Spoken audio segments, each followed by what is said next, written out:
মাৰিয়া আছিল এগৰাকী পবিত্ৰ ধাৰ্মিক মহিলা। সেই মহিলাগৰাকী গৰ্ভতে সোপনি পুতিছিল এটি দিব্য শিশু যীশুখ্ৰীষ্ট। সেই যীশুখ্ৰীষ্টৰ নেতৃত্বতে আজিৰ পৰা প্ৰায় 2000 বছৰ পূৰ্বতে খ্ৰীষ্টিয়ান নামৰ বিখ্যাত ধৰ্ম এটাৰ উৎপত্তি হৈছিল। আহকচোন জানিবলৈ প্ৰয়াস কৰোঁ খ্ৰীষ্টিয়ান ধৰ্মৰ প্ৰৱৰ্তক যীশুখ্ৰীষ্টৰ বিষয়ে। এইখিনিতে উল্লেখ কৰা উচিত যে আমি কেৱল যীশুখ্ৰীষ্টৰ জীৱন কাহিনীৰ ওপৰতহে গোটেই কথাবোৰ অৱতাৰণা কৰিবলৈ প্ৰয়াস কৰিছোঁ। খ্ৰীষ্টিয়ান ধৰ্মৰ উদয়ৰ বিষয়ে সুকীয়াকৈ নিশ্চয় অন্য এটি ভিডিঅ'ত আলোচনা কৰিবলৈ চেষ্টা চলোৱা হ'ব। সেই সময়ত পেলেষ্টাইন তথা ইজৰাইলত ৰোমানসকলে শাসন চলাইছিল। ৰোমানসকলক দেশৰ পৰা বাহিৰ কৰিবলৈ এগৰাকী পবিত্ৰ পুৰুষৰ আগমনৰ কামনা ৰাইজে বাৰে বাৰে কৰিছিল। ঠিক তেনেকুৱাতে মাৰিয়াৰ গৰ্ভত এটি শিশুৱে জন্মগ্ৰহণ কৰিছিল, যাৰ নাম আছিল যীশুখ্ৰীষ্ট। যীশু শব্দটো এছুৱা শব্দৰ পৰা আহিছে, অৰ্থ ঈশ্বৰ। মাৰিয়া আছিল এগৰাকী পবিত্ৰ ধাৰ্মিক মহিলা। নাজৰেথ নামৰ গাঁৱত বাস কৰা যোচেফ নামৰ ব্যক্তি এগৰাকীৰ সৈতে মাৰিয়াৰ বিয়া ঠিক হৈছিল যদিও বিবাহপাশত আবদ্ধ হ'বলৈ নৌপাওঁতেই হঠাতে চাৰিওফালে মাৰিয়া গৰ্ভৱতী হোৱা খবৰটো বিয়পি পৰিছিল।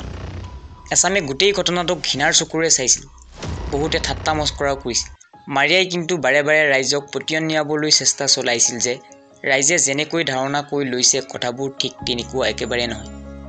মাৰিয়াৰ লগত কোনো পৰপুৰুষৰ সম্পৰ্ক হোৱা নাছিল আৰু হোৱা নাই। বহুতে মাৰিয়াৰ কথা মানি লৈছিল যদিও বহুতে পোনছাটেই মাৰিয়াৰ কথা অস্বীকাৰ কৰিছিল।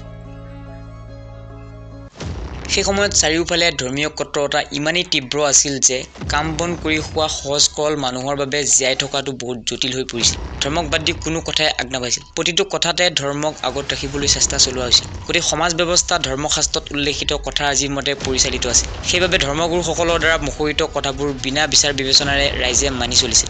যিসকলে অমান্য কৰিছিল বা কৰিব খুজিছিল সিহঁতক ধৰ্মীয় বিধান দোহাৰি ক্ৰুচেডত ওলমাই মৃত্যুদণ্ডৰে দণ্ডিত কৰোৱা হৈছিল, নতুবা শিলগুটিয়ে মৰিয়াই মৰিয়াই নিধন কৰোৱা হৈছিল। লাহে লাহে সেইবোৰ একোটা সাধাৰণ কথাত পৰিণত হৈছিল। বহু লোকে তাৰ বিৰোধিতা কৰিব খুজিও মৃত্যুৰ ভয়ত পিছুৱাই আহিছিল। এবাৰ লৰ্ডৰ ধ্যানত মগ্ন হৈ থকা অৱস্থাত হঠাতে দেৱতা গেব্ৰিয়েলৰ সৈতে মাৰিয়াৰ সাক্ষাৎকাৰ হৈছিল। গেব্ৰিয়েলে মাৰিয়াক কৈছিল, প্ৰভু লৰ্ডে তোমাৰ গৰ্ভত এটি দিব্য শিশু সংস্থাপন কৰিবলৈ ইচ্ছা প্ৰকাশ কৰিছে। লগে লগে মাৰিয়া শংকিত হৈ পৰিছিল আৰু কৈছিল, এয়া কেনেকৈ সম্ভৱ? মই দেখোন অবিবাহিতা। তেতিয়া গেব্ৰিয়েলে কৈছিল, লৰ্ডৰ তৰফৰ পৰা অহা এটি পবিত্ৰ আত্মা তোমাৰ গৰ্ভত প্ৰৱেশ কৰিব আৰু তুমি নিৰ্দিষ্ট সময়ত গৰ্ভৱতী হৈ পৰিবা। তুমি আশংকিত হোৱাৰ কোনো কাৰণ নাই, প্ৰভু লৰ্ড তোমাৰ লগত আছে। লাজে ভয়ে মাৰিয়া প্ৰথমে অসন্তোষ প্ৰকাশ কৰা দেখিবলৈ পোৱা গৈছিল যদিও পাছত গেব্ৰিয়েলৰ কথাত সন্মতি প্ৰকাশ কৰিবলৈ বাধ্য হৈছিল, কাৰণ প্ৰভুৰ ইচ্ছা পূৰণ কৰিব পৰাটো এটা অতি সৌভাগ্যৰ কথা। তাৰোপৰি কোনো পবিত্ৰ আত্মাৰ মাক হ'ব পৰাটো অতিকৈ আনন্দদায়ক। এবাৰ হঠাতে ৰোমান শাসকৰ দ্বাৰা দেশত জনগণনাৰ আদেশ জাৰি কৰা হৈছিল। সেইবাবে সকলো ৰাইজ ৰজাৰ ওচৰলৈ ঢাপলি মেলিছিল। তাৰ মাজত মাৰিয়াও আছিল।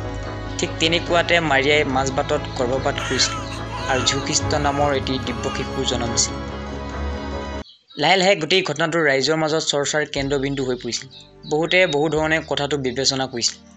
মাৰিয়াই বাৰে বাৰে ৰাইজক পতিয়ন নিয়াবলৈ চেষ্টা চলাইছিল যে তাই আৰু তাইৰ শিশুটি নিষ্পাপ। খ্ৰীষ্টিয়ান ধৰ্মৰ ধৰ্মীয় বিশ্বাস অনুসৰি প্ৰমাণৰ বাবে যীশুখ্ৰীষ্টৰ দ্বাৰা মৃত ব্যক্তি এজনক জীৱন্ত কৰোৱা হৈছিল। সেই মৃত ব্যক্তিজনে সাক্ষী দিছিল, মাৰিয়া আৰু তাইৰ সন্তান যীশুখ্ৰীষ্ট নিষ্পাপ। তাৰ পাছত বহু লোকে যীশুখ্ৰীষ্টক প্ৰভু লৰ্ডৰ সন্তানৰূপে মানি লৈছিল আৰু বহু লোকে তেতিয়াও কথাটো সহজভাৱত ল'ব পৰা নাছিল। লাহে লাহে যীশুখ্ৰীষ্ট ডাঙৰ দীঘল হ'বলৈ ধৰিছিল। যীশুখ্ৰীষ্ট যিমানেই ডাঙৰ হৈ আহিছিল সন্মুখৰ সমাজখনক বেছিকৈ সমালোচনা কৰা দেখিবলৈ পোৱা গৈছিল। এনেকৈয়ে পাছত সন্মুখত দেখা ধৰ্মীয় কট্টৰতাৰ বিপক্ষে লাহে লাহে মাত মাতিবলৈ আৰম্ভ কৰা দেখি এচাম কট্টৰপন্থীৰ বাবে যীশুখ্ৰীষ্ট হৈ পৰিছিল চকুৰ পলক। তাৰোপৰি আৰম্ভণিৰে পৰা ৰজাই প্ৰদান কৰি অহা কঠোৰ শাস্তিৰ বিপক্ষে মাত মতাৰ অপৰাধত ৰজাঘৰীয়াৰো ৰোষত পৰিছিল।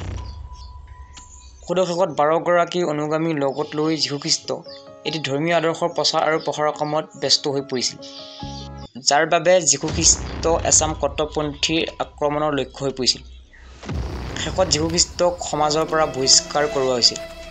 সেইবাবে পাহাৰ এখনৰ দাঁতিতে থাকিবলৈ লৈছিল। সেই পাহাৰৰ দাঁতিতে যীশুখ্ৰীষ্টই ভক্তসকলক জ্ঞান দিছিল। প্ৰভু লৰ্ড অতি কৰুণাময়। প্ৰভু লৰ্ডে মানুহৰ পৰা প্ৰেমৰ বাদে আন একো আশা নকৰে। মানুহৰ প্ৰতি প্ৰভু লৰ্ডৰ দয়া আছে বাবেই প্ৰভুৱে নিজ ৰূপত মানুহ নামৰ জীৱবিধৰ ৰচনা কৰিছিল। জগতৰ প্ৰতিটো বস্তুৰ প্ৰতি প্ৰেমভাৱ থকা মানেই প্ৰভুৰ প্ৰতি প্ৰেমভাৱ থকা। আনৰ প্ৰতি হিংসা, ঘৃণা, প্ৰতিশোধ আদি ভাৱ পুহি ৰখাজন কেতিয়াও প্ৰভুৰ প্ৰেমিক হ'ব নোৱাৰে। তেনে লোক মন্দিৰলৈ গৈ ধৰ্মীয় বিধান পালন কৰিলেও প্ৰভুৰ অভিশাপৰ পৰা কেতিয়াও বাচিব নোৱাৰে। যদি হৃদয়ত প্ৰেম ভাৱেৰে ভৰি থাকে মন্দিৰলৈ নগ'লেও তেনে ব্যক্তি সদায় প্ৰভুৰ আশীৰ্বাদপ্ৰাপ্ত হৈ থাকিব। মই যীশুখ্ৰীষ্ট পৃথিৱীলৈ আহিছোঁ প্ৰভুৰ ৰাজ্য প্ৰতিষ্ঠা কৰিবলৈ, আৰু সেই কাম সম্ভৱ কেৱল প্ৰেমৰ দ্বাৰাই। মোৰ কথা আখৰে আখৰে পালন কৰা মানেই প্ৰভুৰ কথা আখৰে আখৰে পালন কৰা। যীশুখ্ৰীষ্টৰ সেই কথাবোৰ কট্টৰপন্থী এচামে কেতিয়াও সহজ ভাৱত ল'ব পৰা নাছিল। সেইবাবে এচাম কট্টৰপন্থী পাকে প্ৰকাৰে যীশুখ্ৰীষ্টৰ মাত বন্ধ কৰাৰ ষড়যন্ত্ৰত নামি পৰিছিল। সদয় শেষত সেই দিন আহি পৰিছিল।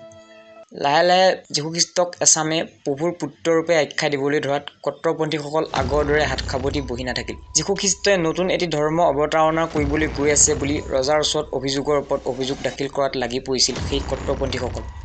তেনেকৈয়ে এটা দিন আহি পৰিছিল। ৰোমান গভৰ্ণৰ পণ্টিয়াছ পিলাতীৰ দ্বাৰা ৰায়দান দিয়া হৈছিল যে দেশদ্ৰোহী অপৰাধত যীশুখ্ৰীষ্টক ক্ৰুচবিদ্ধৰে দণ্ডিত কৰোৱা হ'ব।